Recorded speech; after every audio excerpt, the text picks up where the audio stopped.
What gets you in the mood, and how do you tell your husband without feeling embarrassed?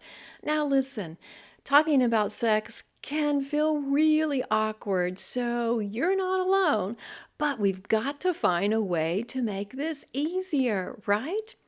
On this video, we're talking about why it's embarrassing to talk about sex, but there's three steps to help you open up the dialogue and get to that place of freedom. I'm Mary Whitman Ortiz of Limitless Intimacy, bringing you the best tips and tools to create great intimacy in your marriage. On this channel, we talk about communication strategies and intimacy made simple steps, all from a Christian point of view. So if you're new here, please consider subscribing. Now, back to our question. How do you tell your husband what gets you in the mood without feeling embarrassed? So we probably just have to answer the obvious. Why is it embarrassing? Number one, you don't feel really comfortable flirting. Number two, sex just kind of happens for you without you ever discussing it. Is that something that you're experiencing? Well, listen, if this is giving you any value, please go ahead and click that thumbs up button and answer in the comments. Do you have a church background that makes talking about sex seem taboo? Once again, you're not alone.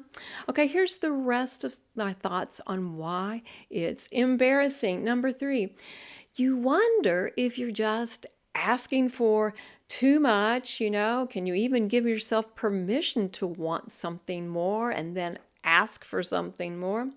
Number four, for a woman, it's frustrating how much your body changes. And now you have to say this out loud again and again. And number five, you have some shame talking about sex, probably because of religious messages that you grew up with. Maybe you haven't unpacked those and figure out which messages am I keeping, which messages am I just letting them go.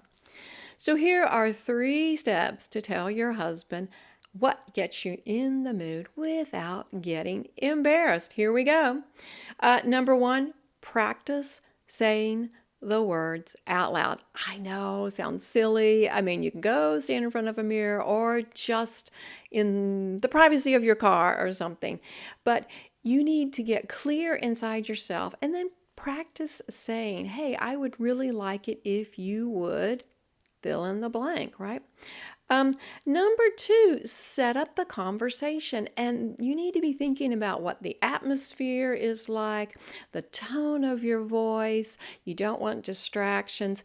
My husband and I love to have some fun conversations when we go out to dinner, in between the time when you place your order and you wait for it to be brought to the table. Now, we never are having arguments. It's just kind of a teasing, playful banter. And we always know, hey, we're in public and there will be a time to wrap it up, because when that food comes, we're probably done with that part of the conversation.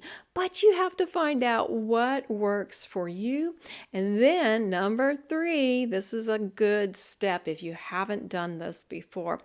Choose the language you want for sexual body parts and sexual activities.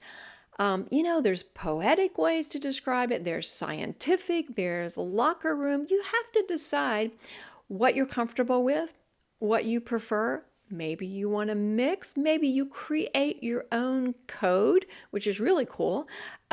But make this a personalized journey. This is what I want to call it. This is how I picture it. The thoughts that you get clear on for yourself are going to be the thoughts that are the easiest for you to communicate. Do you want some more help in being able to talk about sex with your spouse? Then you need the True Intimacy in Marriage Couples course. It unpacks secrets of healthy sex and why it's so important to your marriage.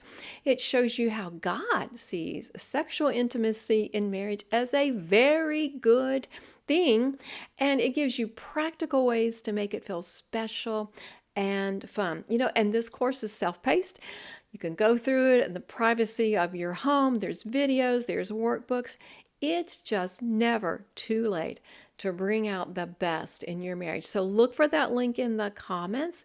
And thank you so much for tuning in today, because when your marriage thrives, everything in life thrives.